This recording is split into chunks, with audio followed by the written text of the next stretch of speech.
अस्सलाम वालेकुम viewers, consult decide and buy CDP properties के प्लेटफॉर्म से मैं हूं मुजाहिद नसीर और मेरे साथ मौजूद हैं टीम ओवरसीज़ के सीईओ मिस्टर ज़ीशान अहमद साहब। अस्सलाम वालेकुम ज़ीशान भाई, क्या हाल है?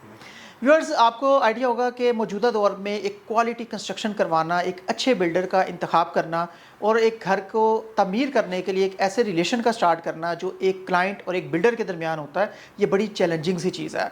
और जब आप किसी से घर बनवाने का इरादा करते हैं तो ये एक रिलेशनशिप होता है between the builder and the client, जो कम अज़ कम 6 माह से लेके 1 साल या इससे प्लस डिपेंडिंग ऑन सिचुएशन चल रहा होता है।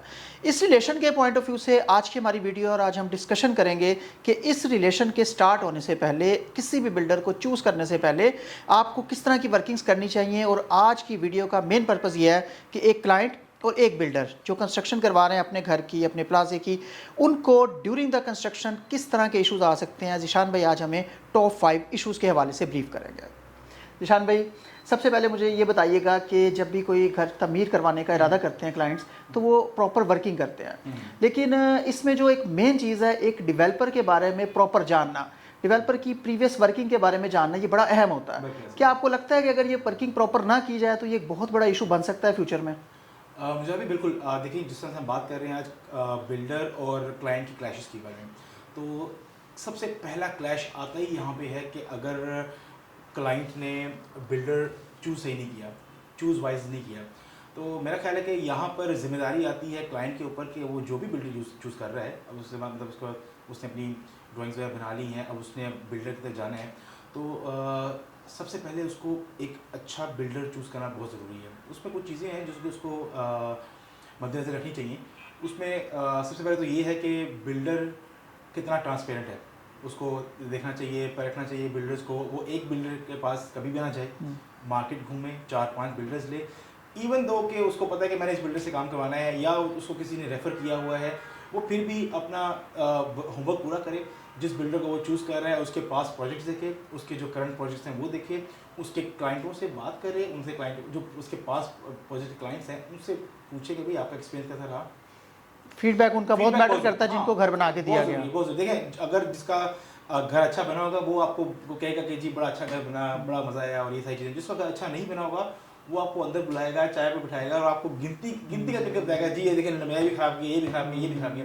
तो ये बहुत ज़रूरी है, फीडबैक बहुत ज़रूरी है क्लाइंट्स का। उसके करंट प्रोजेक्ट्स देखे और उसके साथ बैठ के निगोशिएट करें और मार्केट सर्च शुरू करें। बिल्कुल ज़ीशान भाई, क्योंकि काम स्टार्ट करवाने से पहले हर बिल्डर जो है अपनी मुंह से अपनी तारीफ़ ही करेगा और वो बताएगा मैंने अच्छा काम करना है। लेकिन व्यूअर्स, ज़ीशान भाई का जो पॉइंट है यहाँ पर वो ये है कि जो कंस्ट्रक्शन पहले करके दी जा चुकी हुई है, जो लोग साल से, 1.5 साल से, 2 साल से उन बनाए हुए घरों में रह रहे हैं, उनका फीडबैक बहुत ज़्यादा मैटर करता है। सेकेंडली, एक इशू डॉक्यूमेंटेशन के हवाले से, जब एक डील तय पा जाती है, फर्स्ट ऑफ ऑल आपने बताया कि वर्किंग करनी चाहिए और बेस्ट बिल्डर का इंतखाब करना चाहिए। वंस हमने बेस्ट बिल्डर अपनी वर्किंग, अपने एनालिसिस के मुताबिक चूज़ कर लिया, उस टाइम पे अगर प्रॉपर डॉक्यूमेंटेशन ना की जाए तो ये कितना बड़ा इशू बन सकता है? मुझे अभी सैडली देखें, वर्किंग जो है, एक तो लिखित पढ़त होनी चाहिए, सुन्नत भी है। दूसरा, सैडली हमारे माशरे में लिखित पढ़त को जो है ना लीस्ट प्रायोरिटी रखी दी है। आपने एक बिल्डर तय किया है, आपने एक ठेकेदार से घर बनाने लगे हैं, आपके घर के पास कोई घर कर रहा था जो नॉर्मल रूटीन है, आपने उसी ठेकेदार से कहा मेरा घर भी बना दे। कोई लिखित पढ़त नहीं हुई, कोई पेपर वर्क नहीं हुआ, उसने घर शुरू कर दिया और ये मेन वजह है आपके क्लैश की।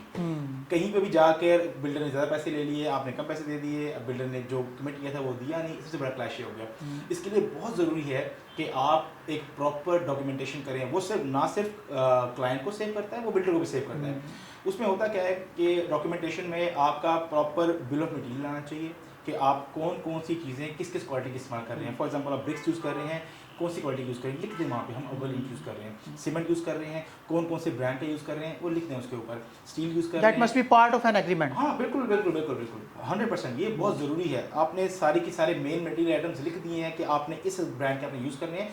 जब वो लिख दिए हैं, ना वो बिल्डर भाग सकता है उससे, ना वो क्लाइंट से आर्ग्यू कर सकता है। तो वो बिल ऑफ मटेरियल में लिख दें, आपने जो जो मटेरियल इस्तेमाल करने हैं वो लिखें, प्रॉपर डॉक्यूमेंटेशन हो, उसके अंदर बिल्डर का स्कोप ऑफ वर्क भी होना चाहिए कि जी मैंने कौन सा काम कब और कैसे करना है, ताकि क्लाइंट को भी पता हो कि मैं काम क्या करवा रहा हूँ और बिल्डर को पता हो मैंने काम क्या करना है।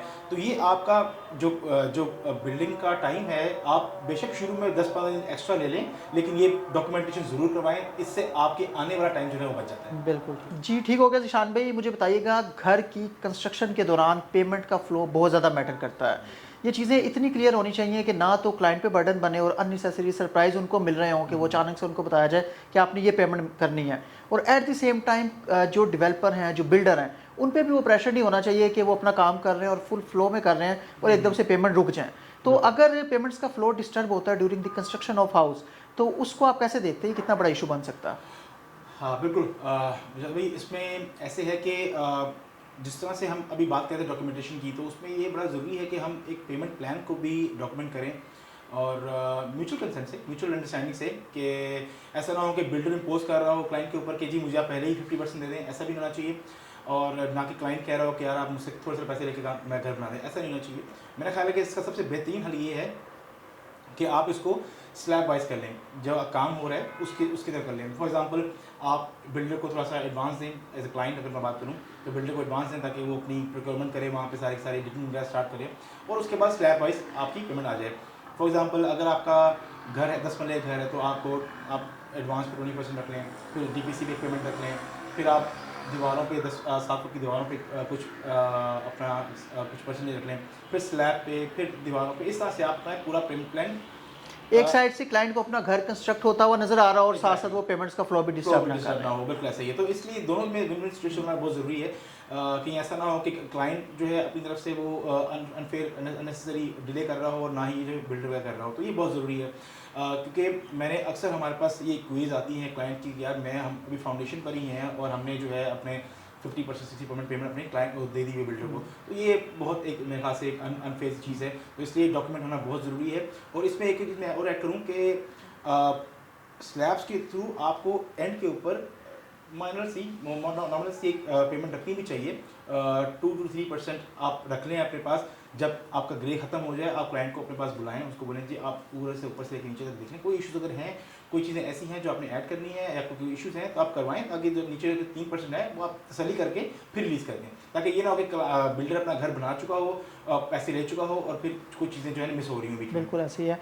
मुझे बताइएगा कि एक वर्ड हमने यूज़ किया कि अनफेयर सा डिले क्लाइंट्स की तरफ से होता है। बाज़ औक़ात जेन्युइनली लोगों के, आपको पता है घर बनाना एक बहुत बड़ा मरहला होता है, लोगों की डिफरेंट प्रॉपर्टीज़ होती है जिनको डिस्पोज ऑफ करना होता है, डिफरेंट एक्सपेक्टेशंस होती हैं कि कहीं से पेमेंट्स आनी है। अगर कोई क्लाइंट जेन्युइनली मतलब ड्यूरिंग द कंस्ट्रक्शन फंस जाते हैं, तो डिले आ जाता है, ज़ाहिर बात है जिसने घर शुरू करवाया है उसकी तो सबसे ज़्यादा कोशिश होगी कि वो कंप्लीट हो और वो उसमें शिफ्ट हो।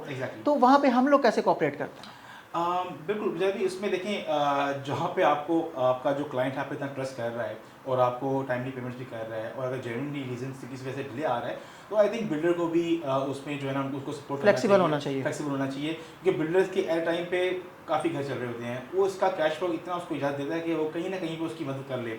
तो ये भी पॉसिबल है कि आप अगर क्लाइंट आपको थोड़ा सा कह रहा है कि यार मुझे अगर कोई महीना 10 दिन 20 दिन लग जाएंगे पेमेंट अरेंज करते करते, तो बिल्डर का भी हक बनता है कि वो उसका काम बिल्कुल रोकना दे, उसको चलता रहने दे, बेशक पेज थोड़ी स्लो कर दे लेकिन उसको चलता रहने दे। क्योंकि बिल्डर अपनी जगह मजबूर है, जैसे कि आपने बताया कि कैश फ्लोज जो है बिल्डर ने अपने भी देखने होते हैं और एट द सेम टाइम वो क्लाइंट को भी 100% फैसिलिटेट करना चाह रहे होते हैं, तो ये चीज़ भी बड़ी मैटर करती है।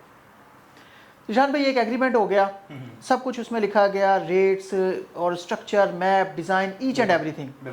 अब क्लाइंट्स हैं, इंसान हैं, बाद में याद आया कि यार ये किचन छोटा है, इसको बड़ा होना चाहिए था, बेडरूम बहुत बड़े बन गया, इनको थोड़ा सा साइज़ बेहतर होना चाहिए। बिल्कुल, ये सारी चीज़ें अपनी जगह पे, एक नई चीज़, एक स्टोर, एक कुछ ऐड करवाना था, उसमें बाज़ बिल्डर्स गुस्सा कर जाते हैं कि ये चीज़ पहले बतानी थी, एग्रीमेंट में नहीं है, इस तरह से नहीं है। तो देखिए, हमें अपने खुद को भी देखना चाहिए, इंसान है ना, एक डिसीजन फाइनलाइज कर लेता है और बाद में याद आता है यार ये वाला डिसीजन इससे बेहतर था। वहाँ हम लोग कैसे फैसिलिटेट करते हैं? मुझे अभी बिल्कुल देखें, जैसे कि मैं अभी आपसे कहा कि बिल्डर और जो क्लाइंट है उसका रिलेशनशिप साल, 1.5 साल, 2 साल का होता है depending on size of the project. तो मेरा ख्याल है कि इतना हार्ड और रिजिड नहीं होना चाहिए हर बंदे को। जहाँ पर क्लाइंट, ये बड़ी नॉर्मल बात है कि जब एक पेपर पे डिज़ाइन बनता है और जब घर बनना शुरू होता है तो क्लाइंट को 100 चीज़ें बाद में आइडियाज़ आती रहती हैं। ऐसी बात है जब वो विजिट कर रहे हैं, वो देखने के यार मुझे लग रहा है कि ये खिड़की थोड़ी बड़ी है, छोटी होनी चाहिए, चाहे छोटी है बड़ी होनी चाहिए। तो जहाँ तक तो छोटे मोटे चेंजेस वगैरह हैं तो ये मेरे ख्याल से बिल्डर को तंग नहीं करते, ये चीज़ें उनको कर देनी चाहिए। लेकिन हाँ, जहाँ पर कमरा छोटा है या कमरा बड़ा करना है कि वो दीवार को आगे पीछे करना है, तो मेरा ख्याल है कि म्यूचुअल कंसेंट से ये चीज़ें मैनेज की जा सकती हैं, इतना इशू नहीं है। और मेरा ख्याल है इसमें दोनों को, क्लाइंट और बिल्डर को, दोनों को हार्ड एंड रिजिड नहीं होना चाहिए, फ्लेक्सिबल होना चाहिए। ऑन द गो में जो चीज़ें बन जाएंगी वो बेहतर है, बजाय इसके कि आप बनने के बाद उसको जो बिल्कुल, वो तो फिर चेंजेबल नहीं होती। लेकिन उसमें क्लाइंट्स को भी ये चीज़ देखनी चाहिए कि अगर बिल्डर कोऑपरेटिव हैं और एक लिखी हुई चीज़ के बाद उनको उनकी रिक्वायरमेंट के मुताबिक इस चीज़ की अहमियत को समझते हुए कि घर एक दफ़ा ही बनता है, बार बार नहीं बनता। अगर जो बिल्डर हैं वो आपसे कोऑपरेट कर रहे हैं तो बाज़ औक़ात आपके चेंजेस इस तरह के भी हो सकते हैं जिससे कॉस्ट पर बड़ा ज़बरदस्त फ़र्क पड़ सकता है। तो वो अंडरस्टूड है, डेवलपर या बिल्डर अपने पास से तो ऐड करके नहीं देंगे, उनकी भी एक लिमिटेड वर्किंग है, लिमिटेड उनका रिसोर्सेज हैं और कैश फ्लोज लिमिटेड है। तो जो चीज़ भी आप एडिशनल ऐड करवा रहे हैं उसके लिए अगर पेमेंट में जो है वो थोड़ी सी फ्लेक्सिबिलिटी आपको दिखानी पड़ती है तो वो आपकी कॉस्ट में ऐड हो सकती है। लास्ट में जिशान भाई एक चीज़ मैं आपसे जानना चाहूँगा कि जब कोई अच्छा काम कर रहा होता है ना, ईमानदारी से काम कर रहा होता है और लिखे हुए एक एग्रीमेंट के मुताबिक कर रहा होता है, तो मेरी पर्सनल थिंकिंग है कि उसको इशू नहीं होना चाहिए, उसके काम को जैसे मर्जी चेक किया जाए।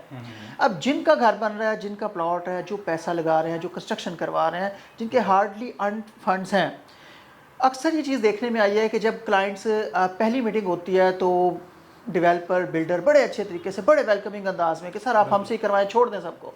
लेकिन जब एक बार एग्रीमेंट हो जाता है और उनको पता होता है कि एक रीजनेबल अमाउंट भी दे चुके हैं, कंस्ट्रक्शन भी हम स्टार्ट कर चुके हैं, अब क्लाइंट कहीं जा भी नहीं सकते, तो उसके बाद अगर क्लाइंट वहाँ पर चेक एंड बैलेंस के लिए आते हैं तो उनको कहा जाता है कि यार हमें अपना काम करने दें, आप बार बार आएंगे, हम कंस्ट्रक्शन कैसे करेंगे।